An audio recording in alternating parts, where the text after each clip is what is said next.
Good morning, guys. I'm not sure what city I'm in today. I know I'm still in California, more toward northern, I believe.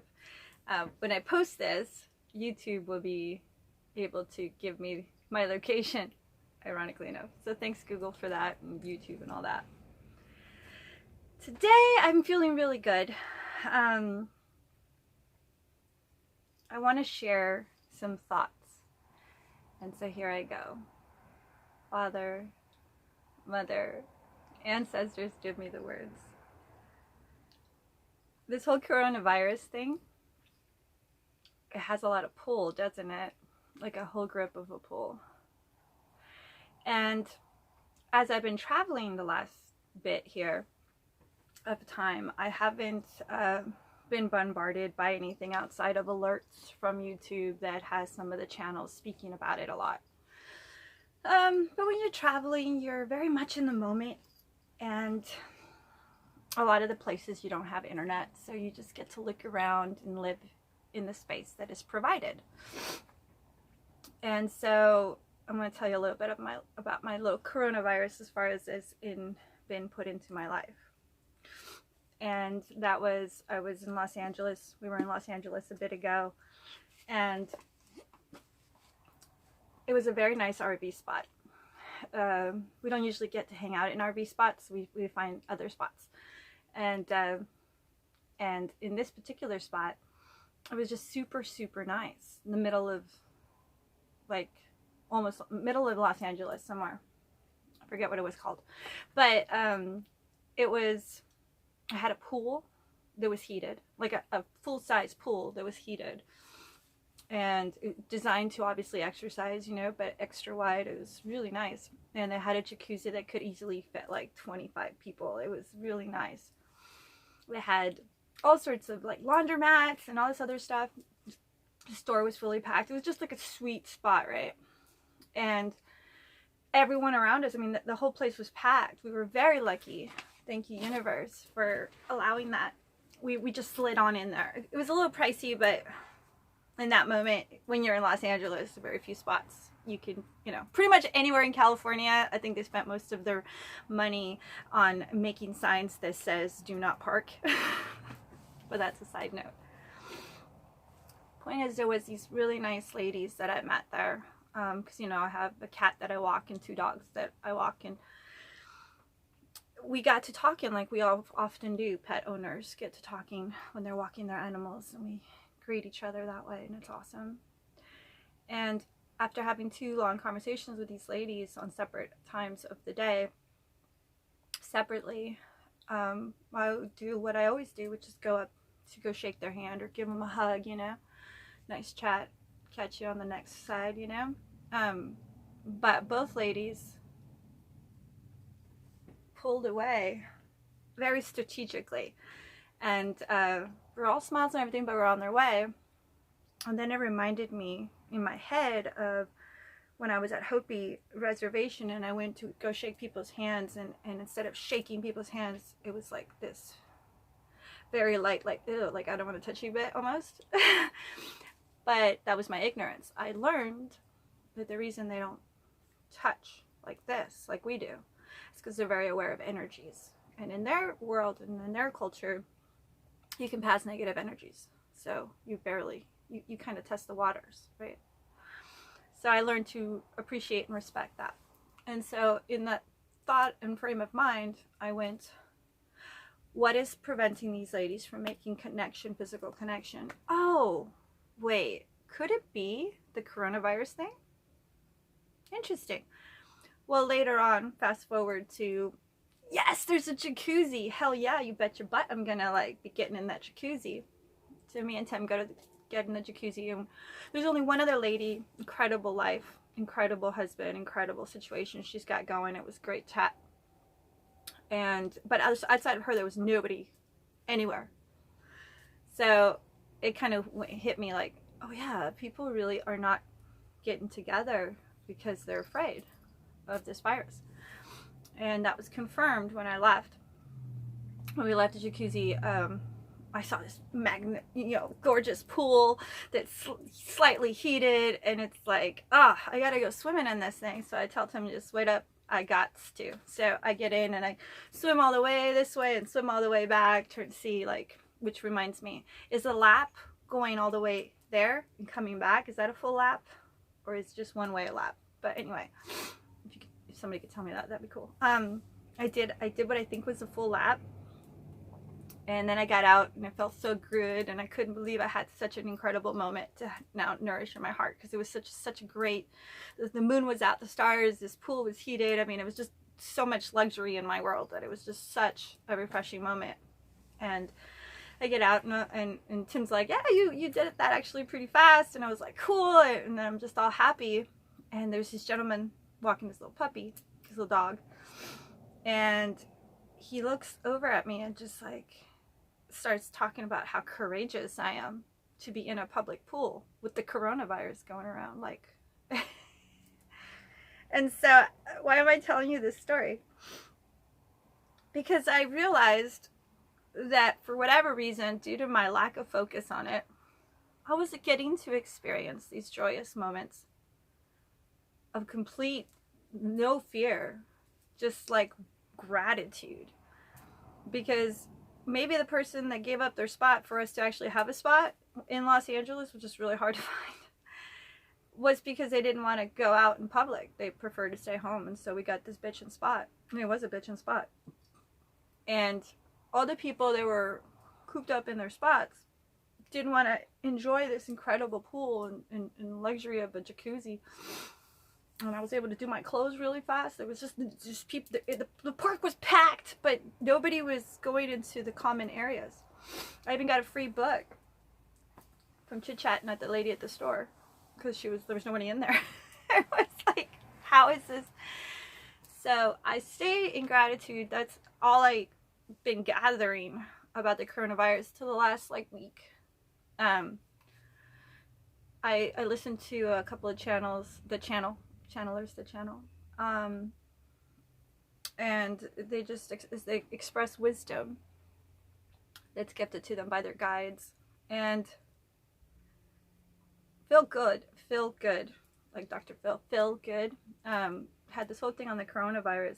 I'm gonna try to see if I can express some of the beautiful wisdom that he had about it, and it's pretty much like the bottom core bit of it is fear and triggering in his point of view.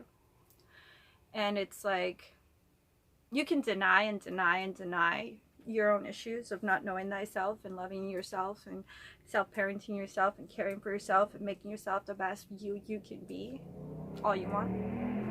But eventually, as a collective, as a whole group of people, energetic beings that we are so close together. I mean, we just engulf each other's energies because we're all in each other's space, and we're all very like unaware of it, the vast majority. So we begin to create something that forces us to deal with things or to come to head with things. And what Feel Good was in the just saying, from what I heard of it, was that this is your triggers coming up real big to say, hi, you need to deal with me. Understand that we're all gonna die, but none of us are actually ever gonna end being, because we're eternal. We're eternal. What is death? What is death to an eternal being? And there's so many ways to die. How are you living? How are you experiencing your life? And okay, so I'm not saying don't be smart, like on any level, like just be common sensey about stuff. If you're feeling really good, maybe you don't go get a vaccination. Maybe you just, never mind, I'm not even going to go there. You do what you're going to do. I'll tell you what I'm going to do. I'm going to just play it day to day and worry about today. Not worry. Live today. Experience today. Flow with today. And I'm not going to think about these other things unless they're presented to me here in my face and going, hey, poke, poke. Like if I get the coronavirus somehow, I'm only laughing because if I get hit by a bus, if I go out the stairs wrong and slam into my head into the wall and go into a coma, it could be anything. I've had cat scratch fever before. I was told that if I hadn't gotten that fixed, I would have gone septic and possibly died. There's 1,000 ways in any given moment to die on how that could happen. Accidents, nature, violence, sickness, whatever. I'm going to live today and enjoy today because I was not promised tomorrow, but I know I'm eternal. Does that make sense to you? I hope so. I was listening to a channel right before I started this. The other one was Abby Normal. She's great. She's fabulous. I've only seen about maybe 20 of her videos ever, but every time her alert comes up and I go, oh, Abby, it's always right on what I need to hear.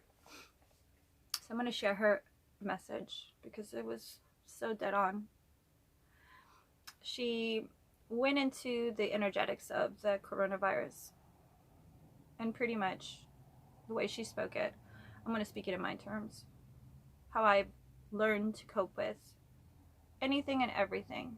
Maybe not right in that second, but ultimately, by and by, how I deal with things in a healthy way.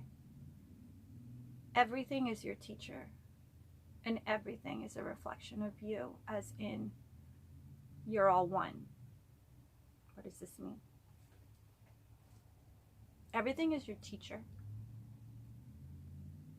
Every situation, every person, every outcome, every desire, every want, every need. Everything is our teacher. If it hurts, if it scares you, if it worries you, if it ever falls into those dynamics, look at it as your teacher and see what it has to teach you. How can you grow from this? How could you make yourself more solid? How can you, as Abby said, look at it as you would look at a blade of grass and recognize that that blade of grass has everything in it. I forget how she said it exactly, but the gist of it being that blade of grass, if you're able to look at it with all the love of everything, like that blade of grass is just as valuable as anything else in existence, because all of existence is in that blade of grass. If you could look at a blade of grass that way, you could literally change the energetics from having all of that focus on this coronavirus, which is, like as Abby said, a child that we are raising up with our energetic focus on it. And we're seeing it as a bad thing. But if we were to see it as a teacher and see it as a blade of grass that has all the energy of everything in it, you could just observe it with love. Oh, it's possible. What would happen to it?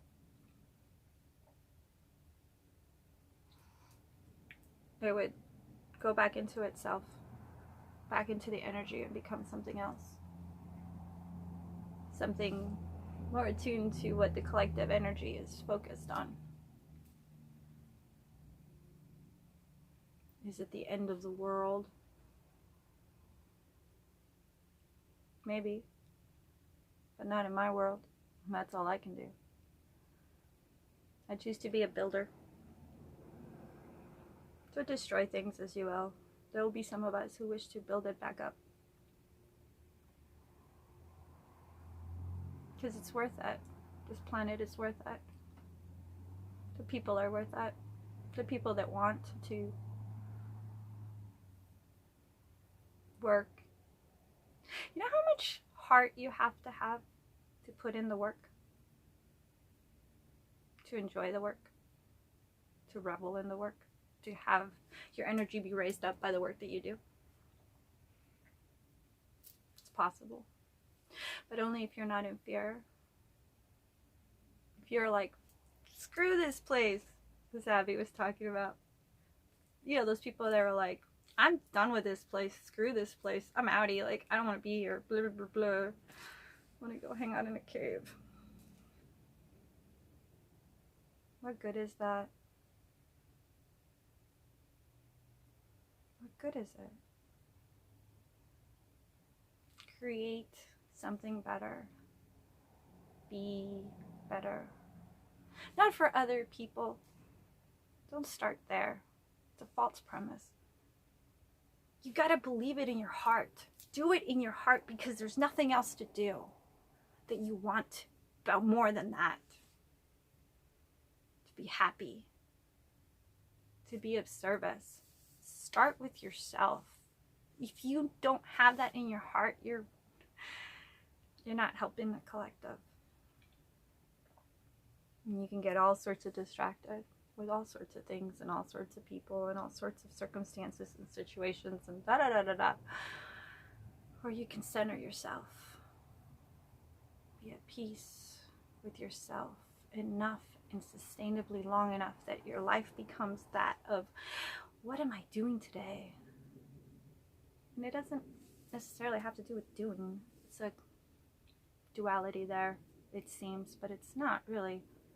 If you're in a good place, if your energy is high, welcoming, accepting, nourishing, sending out, exploring out, but centered inside, that's the energy that you're given the collective. That's your gift. That's your contribution. And in that contribution, there will be space created or allowed or expanded into that will allow for that sort of nourishing soil to grow things that are good, create things that are good. Be that for yourself, and hence for the rest of the world, the rest of the collective. I love you. I'll see you tomorrow.